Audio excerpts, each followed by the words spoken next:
This is Outside the Round with Matt Burrill, a Raise Rowdy podcast. What's going on, guys? Welcome back to another episode of Outside the Round with me, Matt Burrill. Today, a very special guest, a young lady who I have not seen in a while because she has been out there crushing it, doing the damn thing. Was on the road this past season, been down in Texas, been working on some stuff out in LA. We got our girl Cassidy Daniels. So good to see you. Hi. Oh my gosh. I'm so glad to be back. I always love yapping with y'all. So Yeah, it's been too damn long. I'm trying to think of the last time I saw you. I feel like I popped into a Raise Rowdy show recently. I saw you at Charlie's thing. At Charlie's thing, At Charlie's thing. And yeah, that might have been the last So time. Was you there or was Nikki there? No, I don't remember. so Nikki was there. So Aaron and I were on vacation when we did that benefit. Y'all went somewhere. So it had to be somewhere back in the fall, maybe. Unless around Christmas. Fall or winter, probably around Christmas time. Yeah. I missed the Christmas party. I was so bummed. I know, but for good reason, because you've had a lot of cool things going on, girl. Yeah, I have. I missed Butt Rock Night, too, and I'm sad about that. I'm still mad about that. Grace Tyler did bring me to life to She justice. did? Did she crush it? She did great. I love that. She did great. That's Clayton exactly Shea who did needed to do the wake me up callback parts from off stage. I handed the microphone. I was like, "Hey, do this." He was like, "Okay," and they nailed it. Yeah. Oh my god, I love him for that. That's so funny. I could just see her just wake me up. Yes. Yeah, it was perfect. I love it. But yeah, so 2026 seems to be off to a pretty big start for you, huh? Man, you ain't lying. Yeah. It doesn't seem like a fast start for me because to me everything began when the road ended, which to most people that's December when it ended, but for me we wrapped that show and I knew what happened since April 4th. Wow, so there were 7 months in between. Yeah, and I mean I sat on my hands and bit my tongue till it bled, trying not to tell people what happened and what the outcome was, because we all knew, but it was, the hardest secret I've ever had to keep. I was like, oh my God. Yeah, and I remember when you were telling Nikki and I about going on that show and going out on the road and doing that thing and watching you on TV. First of all, thank you for repping the Raise Rowdy hats. Of course. My mind was blown when I saw that. But two, it was so great to see you in the spotlight and getting the love for your musical talent and your personality that we've known about for a long time, but to see the world and to see guys like Keith Urban and Blake Shelton and Taylor Sheridan and the folks that you were out there with, the other contestants, like just seeing you shine was so awesome. Oh my gosh, thank you. It felt really good, honestly. It was everything that I needed. It was really reassuring to me being around all those folks, especially like Keith and Blake and Gretchen and Taylor. Like, I just kind of realized in being around them a lot that their thought process is the same, if not super, super, super similar, the same as mine. Yeah. It kind of just reassured me, like, okay, yeah, I am cut out for this life. If they think like me and I think like them, then I'm doing all right. Yeah. Now Gretchen Wilson's a hero for you. Oh my God, yes. Someone that everyone I'm sure sees a lot of similarities in. What was it like working with her? And that first time that you met her, you were like, hey, mom, hey, sis. Like, she's literally, when you think of like the redneck woman, the girl that's all jacked up at the bar, like, it's you. Like, you are a Gretchen Wilson song. Yeah. I literally, oh my God. So I remember when we first found out that Gretchen was even going to be part of the show. I think she was a last minute addition and like could not have been a more perfect person to have. And I remember we were in Fort Worth already. We weren't even in Nashville. We were in the lobby of our hotel in Fort Worth. And we were fixing to go start rehearsing for the first show at Tannehill's. And we had our showrunner, a dear friend of mine, his name's Nino, and he was like, all right, he's got his little clipboard, and he was like, so we're going to go meet our tour manager. And I'm like, tour manager, what? And he goes, Gretchen Wilson. And I'm like, shut up. I was like, shut up. I mean, I cussed. I was like, shut up. And everyone's like, what? And especially the showrunner, he didn't know who Gretchen was. He was just like, oh, talent. And I'm like, I've been singing Redneck Woman since I was in my car seat. Probably ought not have been, but I was. And I remember that whole record of her leaning up against like the whatever it was, and then Gretchen Wilson that looked like in the Waffle House letters. Yeah, like, it was my favorite ever. And I listened to that record on repeat when I was a kid. And meeting her was just, she's exactly who you think she would be, except she has such a big heart. Like, people always think, oh, she's crazy, she's trying to kill everybody all the time, whatever. No, she cared the most about all of us. She's so sweet and gave such good advice. I love her. I can't say enough good things. Yeah, that's awesome. And you went very far in the show. You finished in the top 3 with 2 other good friends, mutual friends of ours, Adam Sanders and Channing Wilson. Hey. And it seemed like all you guys got along very well on the show. Oh, yeah. Like, I think it was non-scripted reality TV. Yeah. Which it was. Because, I mean, truly, you really didn't know what any of us was going to say at any given time. But the thing about that, though, is I think, like, non-scripted reality TV naturally wants to pit people against each other, especially in a competition show. And, yeah, we, like, bickered like siblings every now and then, I mean, we were out for 11 weeks with each other. So, I mean, we'd bicker and we'd, whatever, this, that, and the third. But at the end of the day, we're like family. We love each other like family. And still now, since the show's over, we're each helping each other. Like, I'm writing a song with Channing this week. Nice. I just reposted. Adam just dropped a Bible in a House Fire, which is one of my favorite Adam Sanders songs. And I'm sharing it because we love each other, and they would do the same for me. So couldn't have asked for a better first cast. Yeah, and honestly, as someone who works in the music industry, I loved how the show was shot and then how it was released. Yeah. Like, I grew up watching the American Idols with my mom and all of her friends and all the daughters, and then all the brothers would come over to the house, and me and the brothers would kind of screw around and mess around on the nights that it would come on, but the moms and daughters were really into it. So, I remember watching the American Idols and seeing The Voice and seeing all the different shows, but to see it unfold the way it did with The Road and actually going on tour and having to perform in front of a live audience like that, and the crowd having the votes, and Keith and Blake and Gretchen all being there as mentors, it was one of my favorite of the music reality shows. Yeah, there's that I've nothing seen. like it. There is nothing like it. I tried out. So, fun fact, I tried out for American Idol, and I got sent to Hollywood, in October before I went out for The Road. So, this was in October, and I was, waiting at this hotel in Nashville to go sing for Carrie, Lionel, and Luke. And I did, and it was fine. And it was I barely made it to Hollywood Week by the skin of my teeth. And I remember thinking okay, I'm not some 18-year-old kid that's not been through the ringer, of country music and of the music industry. I'm not just an amateur. Everything in my soul about that was just screaming no. Yeah. And I got a call from a good friend of mine, Andrea Von Forrester, and she calls me and she's like, hey, there's a show happening called The Road. I think it is a perfect fit for you. Would you like to do it? And at that time, I was literally gearing up to go to Hollywood Week in American Idol. And everything in my soul was just get out of American Idol, go do this. So I did, because I'll be damned if I don't listen to my gut no more. Yeah. And I went out to, I think, Burbank in February, and I did these executive callbacks. And I remember it was literally this time last year. I was at Waste Management in Arizona. I was probably hammered, and I get a call from this Hollywood number, and I'm like, oh shit. And they're like, hey, this is so-and-so producer from The Road. We just want to let you know, we think America needs to see more of you. Congratulations, you're on The Road. And I was like, no way! I was like, what?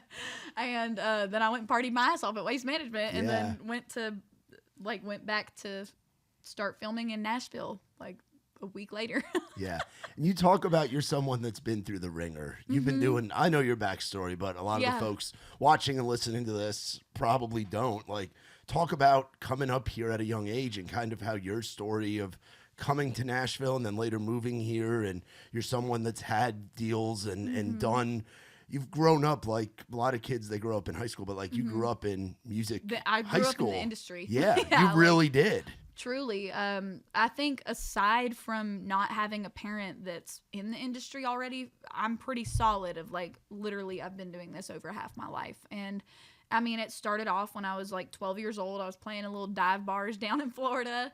There wasn't no country bars down there at the time, and if there were, I couldn't get in. So I played the blues bars, I played the rock bars, I played Bruce Rossmeyer's Harley Davidson in Daytona. Yeah. I played all these wild ass venues, and I fronted all these bands, and I moved to Nashville finally when I was 16 or 17. my mom kept running out of reasons to keep me with her in Florida because she was like, well, go ahead and finish high school. I finished high school early. She's like, well, get some college under your belt. I got some college under my belt, and I was off to the races, and I'll never regret coming here so young, because the truth is, and it's an ugly truth, you've got to get started so much younger as a female artist, because our window of opportunity is a little bit different than the guys. So I knew that if I didn't start, making my name known right then and there, it was going to be a harder road for me in the long run. So I come up here, I worked all the jobs, retail, bakeries, this, that, and the third, and then I played on Broadway at night, and I wrote songs during the day. And Liz Rose, who had been my mentor since I was like 14, finally was like, all right, we're going to do a deal with you. We're going to sign you as a songwriter and see what happens. And I mean, they've been in my corner forever, since I was like 14. Yeah. So I've stuck with the people that stuck by me, with y'all too. I mean, y'all are a big part of my journey too, just in giving me a platform to play and shows to play. There's not a lot of full band shows in Nashville. Yeah. And I get to do y'all's and invite industry people here, and industry people love y'all too. So it's like, well, appreciate you saying that. I love telling people the story of how you and I met, and Nikki T for that matter, because it's a great I story. I had heard your name before, but hadn't had the chance to see you play. Like, I know you'd been playing rounds around town, and back then you had your like your Puckett's gig and like different things. Shout out Puckett's. Shout out to Puckett's. I've still got that gift card, by the way. I've still got that I'm gift dead. card. I got to use that at They some used point. to give me a gift card every time I played, and I used to literally play there to eat. Yeah. So I Play did. for a meal. And so I had 1 million gift cards, and I gave Matt one. Yeah, it's an honor. It's still in my wallet right now, right here. But we were down at the Key West Songwriters Festival. This had to be, what, 2021? Yeah. 2022? First year after COVID or something like that. Yeah, so that would have been 21. And you were playing on a round at Irish Kevin's with my good friends, with Trey Lewis, who I was working with at the time, and Ella Langley. And as the round started, there was a fight in the front row between these drunk middle-aged women. The Cougs, man. The Cougars. Trey was egging it on. Like, it was just chaos. And I remember hearing your voice and watching you on stage and watching how you handled that moment and being like, oh shit, who's this girl? And then from then on, it's been like family with you. Oh my gosh. That was such a fun round. Because it was fun, because after that, I think I did some shows with Trey. I went out and opened some. And I mean, Ella's just always been someone to look up to also, because there's only so many girlies in the industry, and we all got to stick together, and Ella's always been kind of like a little North Star for all of us. And God, it's just so funny looking back at Irish Kevin's in Key West. During it was like middle of the day too, or Yeah. maybe No, not middle it of the day. It was was a like late later. night. It was later in the evening. It was a late night, because I remember I was like, damn, it's a late show. It's going to be rowdy, because between me and Trey and Ella, I was like, oh, it's going to be so rowdy. And that was, I think Trey had his stuff going on. Like, I think Yeah. he had just put out Single Again. And Ella had her deal going, and I think had been out with Randy, and you were doing your stuff with Liz Rose, and it was like to see where all you guys are at now from and that place was packed. Like, that was one of the rounds that people could not miss. So. Yeah, no wonder a fight broke out. Yeah, it was cats. I remember standing there with Nikki T and being like, oh shit, this is wild. This is wild. And you've been camping with us. You've been to festivals with us. Always. Auburn Rodeo. Ooh, Auburn Rodeo. Low-key kind of traumatic. Still so fun, though. Okay, fun fact. So, do you remember my song Whiskey Drinking Women? Oh, yeah. So, speaking of our friends and people that we love, and speaking of, like, the road and everything, I don't know if I'm supposed to tell this yet, but I'm going to anyways. I think we're putting out Whiskey Drinking Women with Gretchen Wilson and our friend Ashlyn Kraft. Oh, sick. And there's, like, we're working it out. We're in the beginning stages of working it out, but everyone wants to do it. And I think it's just a matter of finding time and when we're going to do it. But I'm really excited about that. So it's going to be so cool. That is a staple Cassidy song. And I think it was episode 1, you sang Crazy Love, right? Mm-hmm. Episode 1 was Crazy Love, and people don't know this. I sang Me and Bobby McGee too, but it got Really? cut from the show. We each did a cover and an original. And I was like, damn, I could have used Me and Bobby McGee for the last show, but whatever. But that had to be such a cool feeling for them to be that behind one of your originals. Oh my gosh. That night was crazy. The very first night at Tannehill's in Fort Worth, I was just like dancing around like la-di-da. It went like my incense and shit backstage, just in my own little world like I do. And we all got up and did our thing. And I remember I was like, fuck, that was electric. I got off stage. I was like, that's so cool. And I mean, I was just like, I opened for Keith Urban. This is sick. If I go home tonight, cool. I opened for Keith Urban. On to the next. And we came back, and Taylor Sheridan had prepared like this speech for us. It wasn't like a speech like on paper. He just had it in his brain. He comes walking out. He's got like this long, fabulous like pea coat on and Lucchese's and like a full ass glass of red wine. And he's telling us like all this advice about basically showbiz, baby. And he's like, you've got to be screwed up in the head to want this. It's got to really, really like be your number one thing. And he's just encouraging us.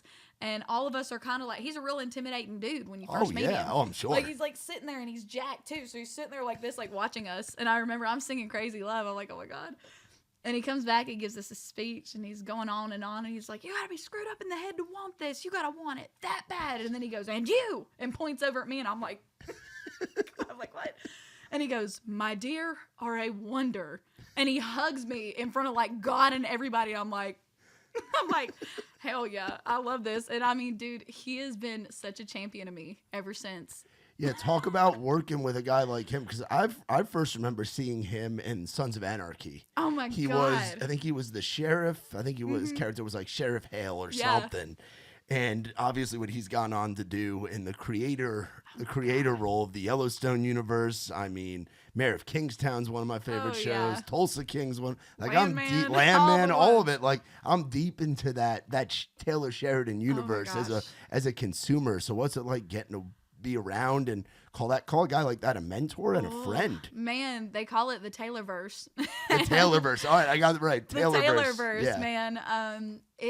There's just certain people on this earth that have like an undeniable star factor to them, and like just a boss energy, and he's one of them.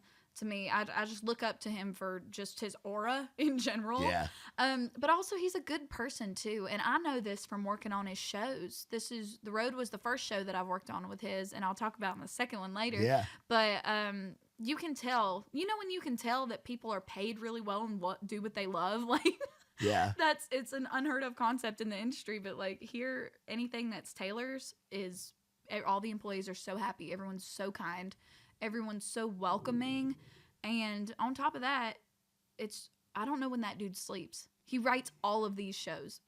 Yeah. And Axe has Axe in them. Axe in them, and has all these business stuff, all the business deals going on, and the Paramount stuff. And I mean, he's got, like you said, like, how does he find hours in a day? Like 5 minutes with a guy like that is hard to get. Exactly. I think he's like a vampire, because that dude's always writing. It is so just like fascinating to watch, and it's fascinating to talk to him one-on-one and like hear how his brain works, because his wheels are just turning all the time, and it's inspiring for someone like me, because I'm a creative, in a different way that he is, but the process is all the same. Inspiration strikes, and you just gotta take it and run with it. But yeah, I can't say enough good things about him and the people that work with him and for him. I mean, you just tell he treats his people really well, and that's what I'm about. So yeah, and you're someone that's from a different world than he is. Oh, it's crazy, but then also not really. I think he was born in North Carolina. Oh, really? I didn't know this, but yeah, he comes from kind of the same cloth that I'm cut from,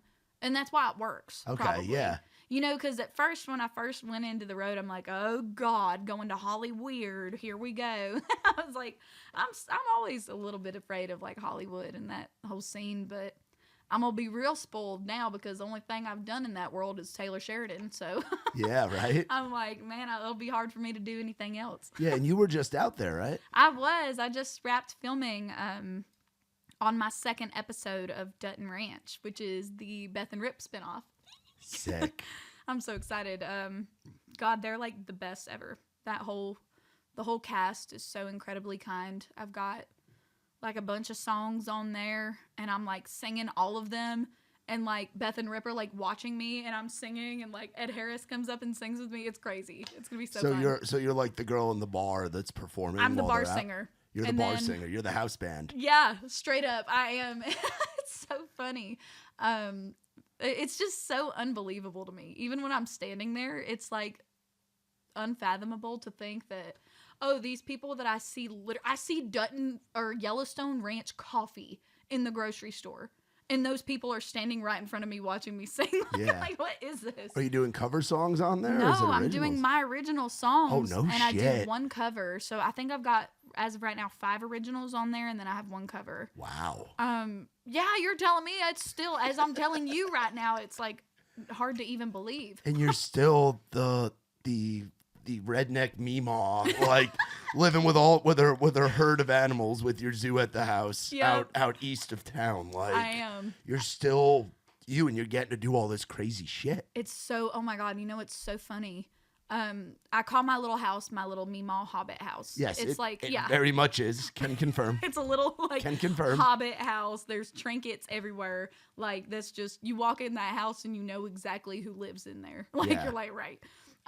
What will never not be funny to me is like anything that Taylor gets me for, he'll send a car to pick me up to bring me to the airport. And he like, oh my God, it's like the best boyfriend I've ever had. He'll send everything and take care of everything. I got to Your do standards nothing. have gone I'm up, like, young whew. lady. I'm like, love these it. crusty dusties don't stand a chance now. Because what's never not funny to me is like a blacked out Escalade coming up to my little crack house Meemaw Hobbit home Yeah. in the middle of the day. I didn't even think about in this that. tiny town, and my neighbors are just probably looking out like, what is that? And it's a blacked out Escalade coming to pick me up. And I just get up in there with my little raggedy suitcase, and then I come back, and the same car brings me back. And like, there's some guy in a suit like helping me get on my thing. He's like pulling up. He's like, "Is this where you live?" I'm like, "Yeah." That's wild. So it's really funny to me. Yeah. Now, leading into the road and the crazy part of what was your second half, really your whole year of 2025 just was bonkers. You seem to have really figured out the social media thing and showcasing who the hell Cassidy Daniels is, not only as a songwriter, as an artist, but as like the best friend that somebody could have. Oh my gosh. Talk about learning how to do those bits and your Meemaw stuff and your witchy stuff and getting to be opinionated and voice yourself and having that vulnerability to showcase yourself in front of sometimes millions of people per video. Yeah, I mean, I've really enjoyed it. At first, it was kind of just a shot in the dark type thing that every artist tries to do. I think, I look at all my artist friends now, and there's a point that you can always see almost when you go back on their Instagrams and you see like these random ass videos. You're like, well, what was that from? And then it's got like a shit ton of views and stuff. It's been so funny because a lot of times I've just really been looking for a viral moment just to gain a following. That's what it started out with. It's like, okay, if I post consistently and find like a little niche, the followers are going to come with that. What I didn't realize is that not all of those followers from all of those niches are going to align with your music also. Yeah. So I had a video of me getting in a Waymo for the first time, and it got like over like 5 million views or something stupid. And it was literally just me getting in this like driverless Waymo. And I was like, what the hell is this? Like being a redneck per usual. Yeah. That shit goes mega viral. And all these people like don't really think to follow off of something like that. So yeah, I might have gotten a great big smash viral video, but it didn't really do anything for my music. So what I've learned really this year is how to narrow it to the people that want to find my music, and then eventually that want to support it too. And the road helped that so much because we got all this professional content for our socials to push the show with, and that was a big selling point of doing the show too, because for me, I didn't really have a lot of shows going on, and even when you have shows going on, we all know how expensive it is to get a content guy out there to come shoot for you. But the road kind of did it for free, and it was like the best of the best. So we just really got good about posting it, and the most important thing is engaging with people too. Yeah. You can't just post it and ghost it, which sucks because sometimes I want to, because sometimes the comments are brutal. But you got to engage so it keeps driving it, especially after like that first hour or two of posting. Yeah. What was the first video where you were like, oh shit, this is starting to Was it like the crystals? Was it one of your Meemaw It was rants? probably Meemaw Fall. Meemaw Fall like blew up. Meemaw Fall was big. Now was that 24 or 25? I don't remember. I think 24. It was 24. And I didn't do it because there comes a time too where I was like, I don't want to pigeonhole myself into like the comedian route and not have anyone give a shit about my music. So I stopped doing them for a while, and then I missed it because I just like yapping and like talking. I mean, all my followers, I'm so happy that they're there. I want to yap with them. If I could yap with all of them, I would. Yeah. But I try to just keep it general and, just spread positivity, do something funny, man. Yeah. People have got to laugh. This world's so screwed up right now. Yeah, I agree. I agree 100%. But I think, especially with like showing people who you really are, a lot of your music reflects that as well. Like Trailer reflects that, like Heart Shaped Necklace reflects that. White Mustang, that reflects that, and I'm sure all this new batch that we'll talk about here in a sec will reflect that too. But I feel like there is something because you're making music for the people that come from where you come from, and people that you make them smile, or you make them cry, with the music. You know, at the end of the day, I'm doing nothing but creating. It doesn't even matter what I'm creating. I'm creating something for my people that I love. Like I think the road brought me my people. Everyone that saw me on the road that really resonated with me found me on socials, and that's been so helpful, and it's been such a blessing. But for a while, just because it's so hard and it takes so long to get music out, I just needed something to kind of hold them over. So I was just posting all these silly videos and just fun. I was like, let's just make them laugh till we can make them cry with the music. Tell me about these crystals. Which ones? Just are there multiple variety of? They're always. I'm like, I don't have any. No, right I don't now. think. I don't think you brought any with you. I didn't ask you to bring any with you, but like, I usually have them in my bra. How do they? I felt. Because that's something like you talk about, like your little witchy, like hobbit house or whatever. Oh my gosh! But like, what do they do? Like, I'm honestly, I'm generally asking like the crystal thing, like because I know it's something that you're into, and a lot of people are into. For me, I think there was a time in my life where it started as like a frequency that vibrates, and everything on Earth emits a frequency. And that frequency, have you ever heard the thing about like 432 hertz? How that's like the peaceful frequency for music? I don't think so. Okay, so there's this whole scientific study on how different frequencies affect the human brain. Okay, makes sense. So there was at one point where all of the instruments were tuned to a certain frequency that, was like, sounded like just love and peace and happiness and music. And then there's a conspiracy theory that in a lot of hip hop music, there's certain things tuned to a certain frequency that like, makes you want to rage, makes you want to like, be rock and roll and go shit up. Yeah. And I think that stuff is so powerful.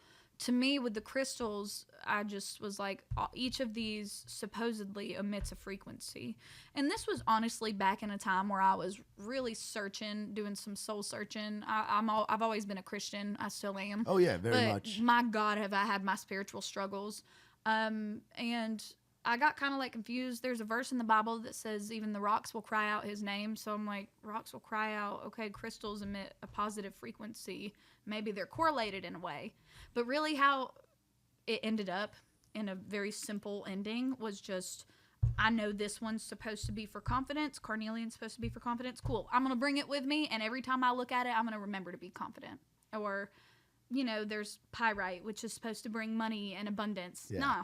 Every time I look at it now, whether the rock does something or not, I just think of it and manifest it and just assume it's already happened. And sometimes it does if it's supposed to. Yeah, it's like a spiritual vitamin. Yeah, it's like a little talisman, like that I can just look at and be like, okay, cool, we're cool. But I'm also, as much as I don't seem like a creature of habit, I've learned recently that I am. Oh, you definitely are. Yeah. I've known that since I met you, girl.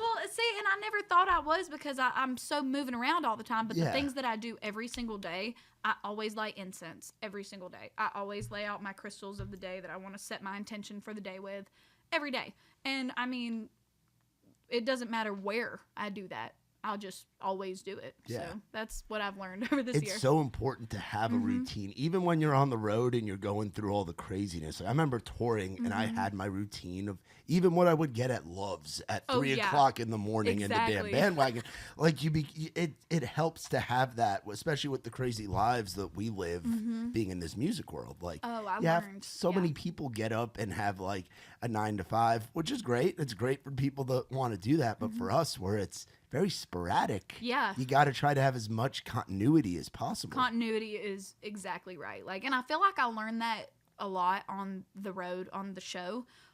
Because I mean, we were out for 11 weeks and we were long time. Hotel to hotel and hotel. I mean, I didn't think I was going to be out there that long because I thought I was going to go home, but lo and behold, here we were. And I mean, I figured out all these like little hacks just to like keep my sanity. Yeah. Like, a little coffee pastry combo in the morning goes so hard for your serotonin. I would go on the thrift store on like our dark days were always Saturdays. So I'm going to go to the local thrift store. Yeah, I'm going to do that. Did you get some good finds when you were out there? Oh my God. I found so many good things. It was so fun. I don't know if I'm supposed to say this, but I'm going to anyways. The crew wasn't supposed to fraternize with the talent.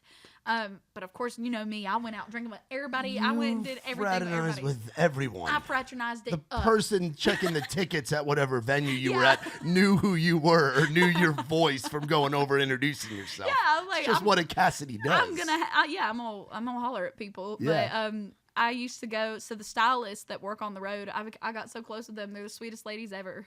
Shout out Susie and Tiffany. But we went thrifting and it was so fun. And they found me so many good things. And honestly, they helped me really narrow down my style too, because God knows that style has been a struggle for me.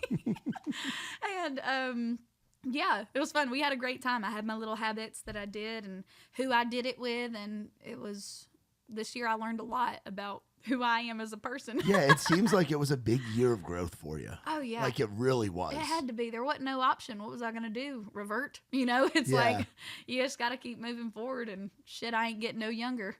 Yeah, no, you're in a great freaking spot. How do you keep your mentals in a good spot? Because like you talked about, like, and I've known you through a lot of it where it's like you have ups and downs. Being in music or just life, it's like an ocean where there's a big wave and then there's a little wave and then you think the wave's going to hit the beach and then it doesn't. Like there's so much. Like how do you keep positive and keep the hope for now where you're at? Think about where you were like 2-3 years ago. I say a prayer and take my meds, I guess. I mean, truly, God has been just such a big part of my life from the jump. I just kind of come to the conclusion that whatever he has planned for me will not happen, no matter what I do.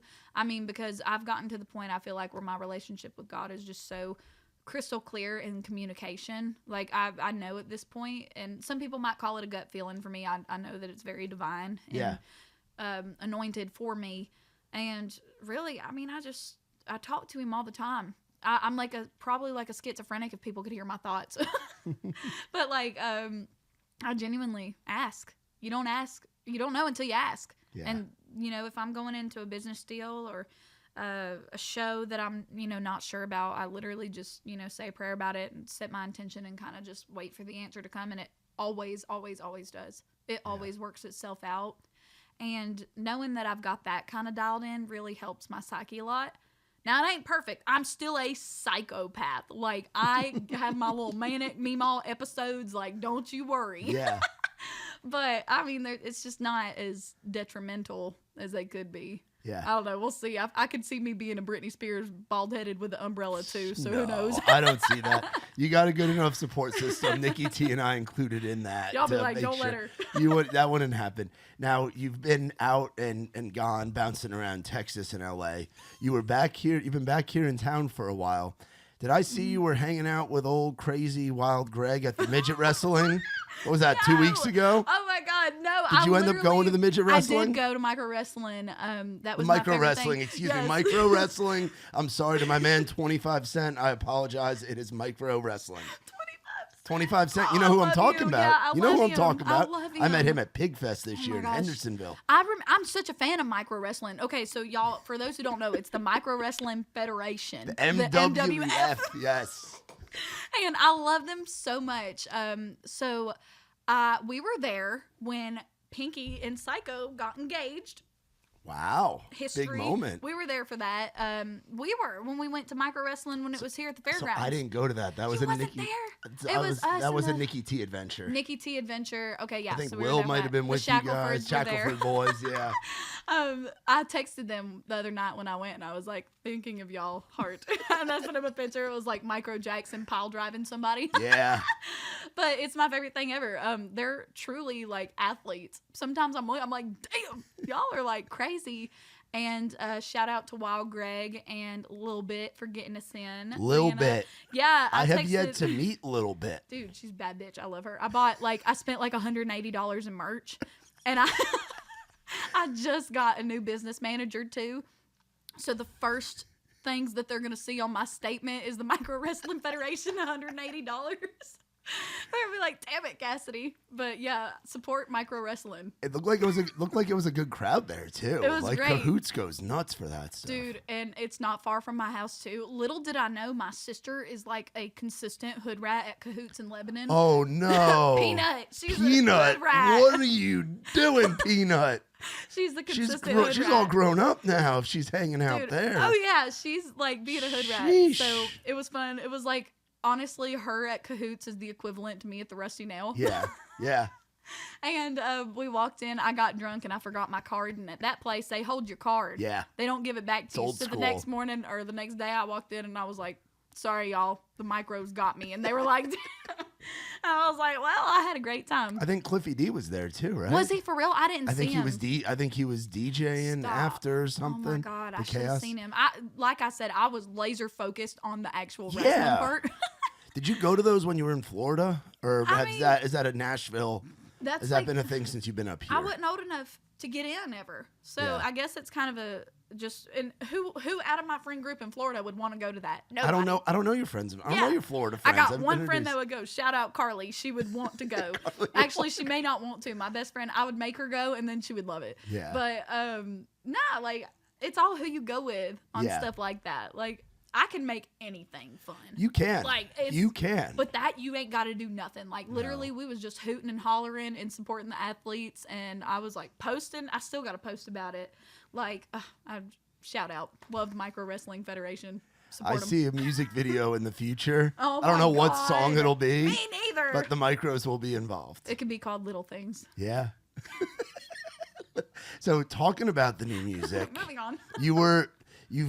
how have you balanced the schedule here lately? Because I'm glad that I've got you in here. I know we've been working on trying to A find date, yeah. a date and a time in the calendar that works for you to be on here, because you're not in Nashville like you used to be. You're Yeah. all over the map. So talk about being in Texas as much as you have, and then Oh my gosh. the trips to Hollyweird becoming like a spot that you're frequenting now for They work. are. I never in a million years thought that I would be as much as I am, because I think people move to Nashville and they think, okay, it's the end all be all. This You're is gonna be it, here. and then I'll go travel on the weekends and play Yeah, shows. Exactly. But I started to realize from the road, from all the cities that we went to, there's so much good music to be discovered and created in places other than Nashville. Yeah. And Nashville is the end all be all for, the best players in one place and the best songwriters in one place and, all the industry that is here. But like this weekend, I had the privilege to go to H5 Ranch out in Round Mountain, Texas, which is outside of Austin. And this place was like how music was supposed to be created. Like, they had just this beautiful Texas hill country scenery. It's out in the middle of nowhere. You can walk for like a mile and still be on their huge property. There's longhorns walking around everywhere. It's like sunny and beautiful and just like awesome. And I wrote 5 songs in one day out there, because that's how music's supposed to be created, in a pretty place with people you love, and not in a tiny little office space with really bright like liminal light and just like sucking the life out of you. I mean, you can make songs like that and create great music that way. I've created a lot of my favorite songs that way, but there's something different about being somewhere like Texas or LA, Maybe it's just me because I get seasonal depressive real bad from growing up in Florida. Yeah. And I mean, this past week when I was there, it was like the tundra here in Nashville. So I was like, why do I have to go home? because it was like 70 degrees and beautiful out there. But yeah, I've spent a lot of time in Texas. And really that's from working on Dutton Ranch too. They film outside of Dallas for the most part. So I've stayed in Dallas a lot. I've stayed in Fort Worth a lot. I'm starting to dip my toes into Austin because there's a lot of my favorite bands right now are from out there. So it's just cool as shit. And LA kind of is becoming one of those places for me that I'm finding a lot of work to do. And I really like that because, one, I just love meeting people and having friends everywhere. But I feel like in Nashville, everyone kind of already, they're like, oh, Cassidy Daniels, she's been here forever. You've been here like 10 years now, right? I've been here forever. And I feel like LA, they're like, oh, who's this Cassidy Daniels girl? Yeah. And it's fun because it's like, y'all don't know how crazy I am yet. Yeah. Yeah. What's the work been like out there? You were talking about recording, right? Yeah. So the first thing I did out there is I did a little cover of a song. I won't release it yet because I don't know when it's supposed to come out, but here's a hint. I did a Dolly Parton song for Red Bull, and Red Bull has become an integral part of my whole career at this point. They found me through The Road, and the final 3 of The Road won a $50,000 recording budget at Red Bull Studios in Santa Monica. One more brag on Gretchen Wilson. People don't know this. I think she got that $50,000 too, just as a thank you for being a part of the show. She gave it to Brittany Kellogg because Brittany was like the 4th person. Gretchen gifted it to her, and I'm like, oh, so cool. Yeah. Queen energy. But yeah, Red Bull sent us all this big budget to go record songs in, and I was like, shit, let's get it done. So we went out to Santa Monica, and this past week I cut 6 of my originals. Wow. I didn't even think we was going to get to 5, so I was elated that we got to 6, and John Osborne produced them, and John O found me on the road, on the second to last episode in Nashville. He heard me sing my song, What Have I Got to Lose? And we got in a ride, and he was like, well, do you have a producer? And I was like, no, do you want to be? And my team really just worked it in and got with him and got him on board. And yeah, I couldn't do all this without my team. Dude, you asked how I'm like keeping track of this schedule. Literally Kate Shirley and Scott Potts. That's it. They do everything for me because they just make sure that my only job's to show up, look good, and make good music. Yes, and you got a booking agency now. Ooh, I have a fancy booking agent. I'm so tickled about it. Yeah, Jay Williams picked me up, and Beth Hamilton, and it has been awesome so far. I mean, I've only gotten a few show offers yet because it's like a very, very new thing. Yeah. But they're so, no one ever says this, but I'm going to say it. They are so easy to work with. Usually booking agents are the opposite, but these guys really want me to play shows because they know that I will go crazy if I don't. And they want me to make money, which is, what? I make money doing music? What? Yeah. Crazy. Yeah, and think about all the shows that you've booked for yourself. Oh, my God. Over the last 10 to 12 years. I mean, and now to have somebody in your corner that's actively going to do that and seek out opportunities for you and pick up the phone when folks all over the country, all over the world want to hear you play. And someone as established as they are, too, is huge because, now the team is, Liz Rose Music and Jay Williams and Beth at WME and John Osborne producing, and that team alone is just and Taylor Sheridan in my corner too is insane. It doesn't feel real as the words are coming out of my mouth to tell you. We all knew it was gonna happen at some point. It's Honestly, so Nick, I've been saying that to you for years, homie. That it was gonna happen. This is crazy. Did I think it was gonna happen this way? No, I wish I had bet on it on one of those Kalshi things where you could just bet on life events now. It's crazy for all degenerate gamblers out there. But no, we knew it was gonna happen at some point, Gosh. It's been bubbling up for a long time. Yeah. Well, and I didn't really think it was gonna be all this fast too. Yeah, once like Luke Combs says and Jordan Walker says, when it rains, it pours. It started dripping, and then we're just stuck in a monsoon right now, and it's coming down. I mean, it's great. It's everything I've ever wanted, and now it's just like my team has locked into place. Everything just clicked for everybody all at once. And I mean, it's like a well-oiled machine at this point. I'm excited to see how the shows are going to be coming up in the spring. I'm playing a lot of big shows. I've got Hondo coming up in New Orleans, which I've never been to New Orleans. I'm going to Mardi Gras this weekend, so I'm going to test the waters. Oh, boy. The But, content is going to be elite. I may have to put them away because ain't no telling what I'll be doing. I might have to be like, cameras. So New Orleans is a spooky place, so make sure you're decked up in your crystals. I'm already like, I'm kind of tripping because I've heard of people going down there and like people getting like cursed and shit. I'm like, what the hell? That's where the voodoo stuff exists. Yeah. They sell voodoo dolls at the airport. Sick. It's wild. I mean, I think that stuff's cool. Oh, no. Yeah. No, it is. It is cool. I not mess with it, but it's cool. You're going to come back with a whole voodoo doll collection. I'm going to be like, hey, want to buy a voodoo doll? You're going to be the plug in town. Oh, my gosh. No, I'm excited. Yeah, so I'm playing at Hondo in New Orleans. And get this. It's going to be so fun. So I'm playing outside. I think I'm opening for Neil McCoy, I think it is. Nice. And I'm singing the anthem at the rodeo, and then Skinnerd's playing. Oh, that's perfect. Skinnerd, people may not know Skinnerd, like Johnny Van Zant helped me get into music. Like he was a huge mentor to me when I was really young.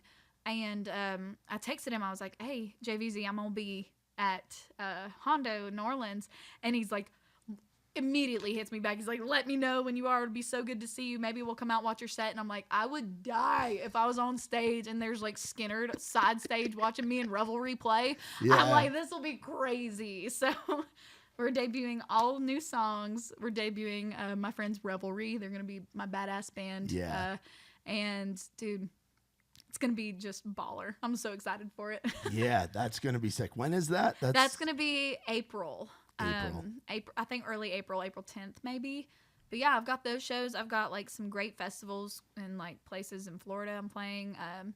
I'm looking forward to getting out on the road and living like my best Fleetwood Mac ass dreams. Like just like touring with my band. I'm not going to sleep with none of them or nothing, but like just touring with my band, having a good time, being rock stars. And talk about the Revelry guys, because they are your brothers. They're guys that have looked out for you downtown, that have looked out for you and played with you and been there for what seems like most of the steps that you've gone through over the past few years. Oh my gosh, I love them. So I started off as a fan. The first time I saw them was at Raised Rowdy back when we were at Losers. Yeah. And I remember seeing them all walk in and I was like, who the hell is that? I was like, who is that? Because they just look like they come straight out of 1981. Yeah. You know, like they're just long haired, like they look very Skinner-esque. Yeah. And I'm a fan of their music. Zach's voice is one of my favorite male voices in town. It's like a redneck Bob Seger. It's my favorite thing in the world. And really the whole band has been champions of mine. Like I love playing shows with them. We've drove 12 hours to go play a show in Detroit, and we drove 12 hours back the same night. So I know I can be on the road with them, and the majority of it is I'm just a fan of them, and they love me. I love them. So why would we not make music together on the road? You know, it's going to be great. So they've got some really cool stuff coming up on their own too this year. So you may see me singing with them a little bit. Nice. And they'll be playing for me a little bit. And it's just we're trying to do like the Ronstadt Eagles thing, man. Like, just help each other. What's good for the goose is good for the gander type thing. Good for the goose is good for the gander. Yeah. I like that. Or the gander. Or what's good for the gander is good for the goose. What is it? I've never heard of either of those. Oh, I think it's a goose. You're getting Meemaw on me, right? You're getting Meemaw on me. Another thing I wanted to touch on. Talk about growing up in that army brat family, and like the traveling that you did, and like the upbringing that you had, and just how supportive your parents have been, and you watching what your dad did as you were growing up, and now they've got to be elated to see you living your dream right now. My parents are my biggest supporters, and they're also my biggest critics. Yeah.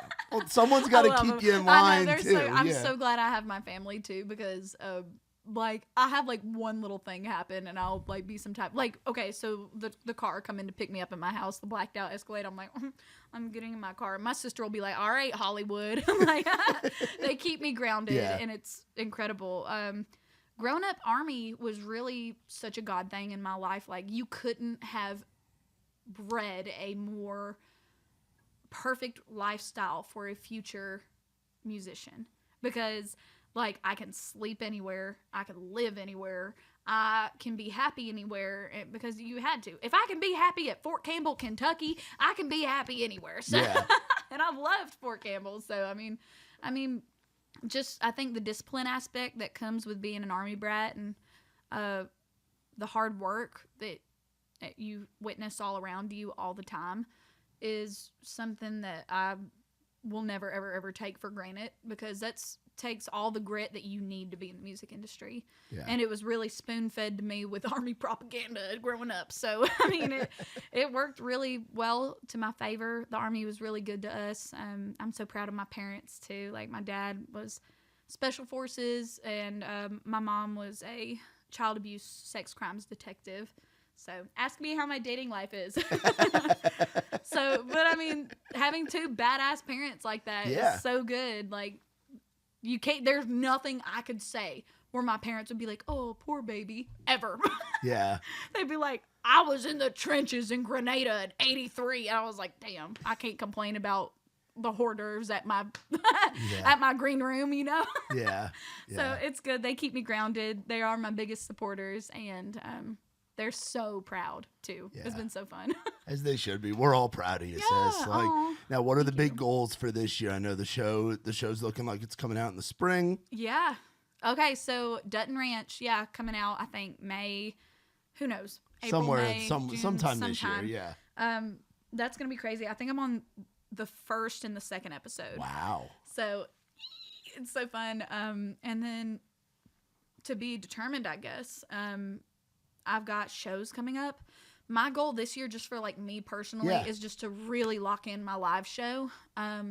It's a different ball game now because I'm not playing like little stages around town anymore. I'm not playing like, I mean, I guess I kind of locked in. It was really easy to lock in on the road because that band was like insane, and we also only had like a minute and 30 seconds to do so. So there wasn't really much to learn, you know. So doing like hour-long, 30-minute sets, whatever. I just really want to lock in and streamline it and new music. That's the biggest thing. When can we expect that? Because last song we got from you was Trailer. And a lot has happened since you were recording that song and then putting that out. So when are we thinking? I'm trying to drop an album. There's going to be singles that come before the album. Yeah. But for me, the end goal is the Cassidy Daniels album. And really, I mean, I don't even have an answer. I think it's going to be within the second quarter of the year will be the first single. But I'm just coming from a place now where I'm hearing everything that we recorded this week, and I'm like, what's going to be the first single? It's all so good. Now, with your voice and your vibe and, like, kind of the world that you've lived in musically, you live in so many different boxes. So what are we thinking? Is this album going to be a little bit of a taste of all of it? Or is it more in that blues, more in that southern rock, more in that mainstream? Because you can fit in so many different boxes. That's always been one of our favorite things about you. Thank you. So what kind of tee it up for me a little bit. What I could say, there's truly nothing like it. There is nothing for me to even compare it to. Like at first I was like, okay, it's kind of giving like a Whiskey Myers Black Crowes thing, but now it's giving like, it's got some hints of like Carter Faith in there. It's got some hints of Ashley McBride in there. Like there's literally nothing to compare it to because it's gritty, it's me, it's bluesy, but it's country, it's cornbread too. And I mean, it's rockin'. It's never not going to be rockin'. I mean, it's just, it's hints of everything, but can be compared to nothing out there. Yeah. So everything will sound familiar, but you're not going to be able to like put your finger on it. Yeah. You're going to be like, that's kind of sound like What Have I Got to Lose sounds like The Who at the beginning. Yeah. What's John O like in the studio? Oh, he's the Because best. he's somebody I remember growing up going to concerts, like going and seeing him and TJ doing shows. Oh, dude. Like he's a legend. Yeah, he is the best. The first time I met John O, I sat outside. I got hooked up to do a ride. Not the first time I met him, the first write that I had with him, because I met him for the first time on the road. And the first time I wrote with him after the road, I showed up at his studio, Pine Box here in Nashville.